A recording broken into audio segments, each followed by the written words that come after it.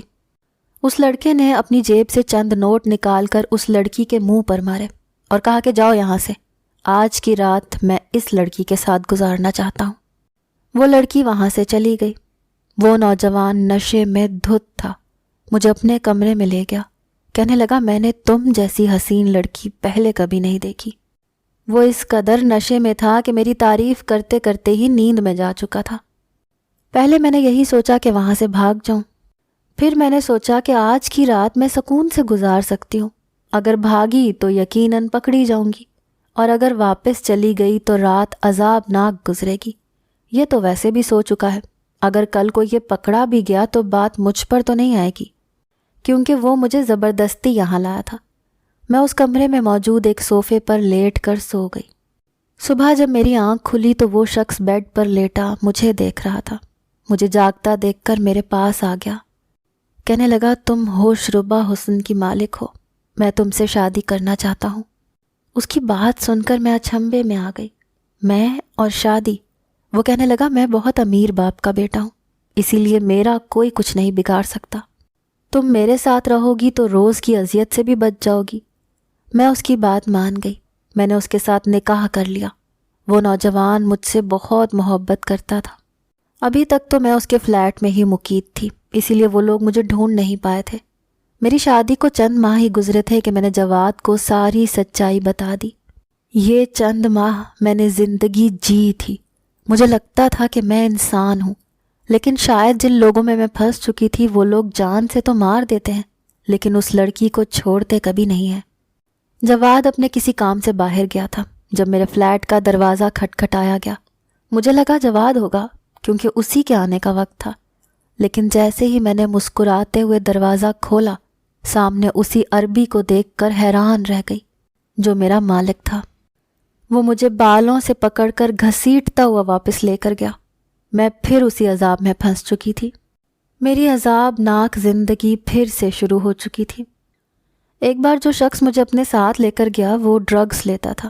میں نے 1-2 پڑیاں ڈرگز کی لے لیں اور اپنے پرس میں ڈرگز رکھ لیں۔ واپس جا کر میں نے وہ ساری ڈرگ ایک شراب کے گلاس میں ڈالی اور وہ شراب اپنے مالک کو پلا دی۔ وہ اسے پینے کے کچھ دیر بعد تڑپنے لگا۔ کچھ دیر میں ہی وہ مر گیا۔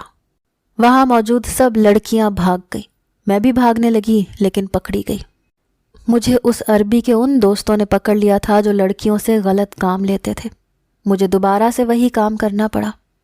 ایک بار مجھے ایک ہوٹل میں بھیجا گیا۔ جب میں وہاں سے واپس آئی تو مجھے وہی لڑکی نظر آئی جو اس دن جواد کے گھر پر تھی۔ میں نے اس سے جواد کے بارے میں پوچھا تو وہ کہنے لگی کہ وہ نام نہیں جانتی، لیکن اب وہ اس کا گاہک نہیں ہے۔ کہنے لگی کہ وہ بھی پاکستان سے ہے۔ جب میں نے اس سے اس کی پچھلی زندگی کے بارے میں پوچھا تو کہنے لگی کہ اسے اس کے والدین کے جرم کی سزا مل رہی ہے۔ اس کے والدین نے اپنی ہی بھتیجی کے ساتھ یہ ظلم کیا تھا کہ اسے ایک عربی کے ہاتھوں فروخت کر دیا تھا، لیکن اس کے بعد میری ماں کو دمہ ہو گیا۔ میرے باپ نے دوسری شادی کر لی، اسی لیے اپنا اور اپنی ماں کا پیٹ پالنے کے لیے میں دبئی آ گئی اور یہ دھندا کرنے لگی تاکہ اپنی ماں کا علاج کروا سکوں۔ لیکن یہاں آ کر بری طرح ایسے لوگوں میں پھنس گئی کہ پیچھے کی خبر تک نہ رہی۔ ابھی کچھ دن پہلے ہی پتہ چلا ہے کہ میری ماں ایڑیاں رگڑتے رگڑتے مر گئی ہے۔ میرے سامنے میری کزن شمائلہ کھڑی تھی۔ چچا چچی نے جو کچھ میرے ساتھ کیا تھا وہی ان کی بیٹی کے ساتھ ہوا تھا۔ میں وہاں سے واپس آ گئی۔ میں نے جواد کو ڈھونڈنا شروع کر دیا۔ ایک دن اچانک سے مجھے میرے والد ایک ہوٹل میں کھانا کھاتے نظر آ گئے۔ میں ان کے پاس چلی گئی۔ میں رونے لگی۔ میں انہیں بتانے لگی کہ میں ان کی بیٹی ہوں۔ میرے منہ سے سچ سن کر وہ ہونک رہ گئے۔ پھر وہ مجھے اپنے ساتھ اپنے گھر لے گئے۔ میں اپنے باپ کے ساتھ ان کے گھر چلی گئی۔ چند ماہ میں جواد کو ڈھونڈتی رہی۔ میرے والد نے بھی میری مدد کی۔ ایک دن مجھے وہ بھی مل گیا اور وہ بھی مجھے ہی ڈھونڈ رہا تھا۔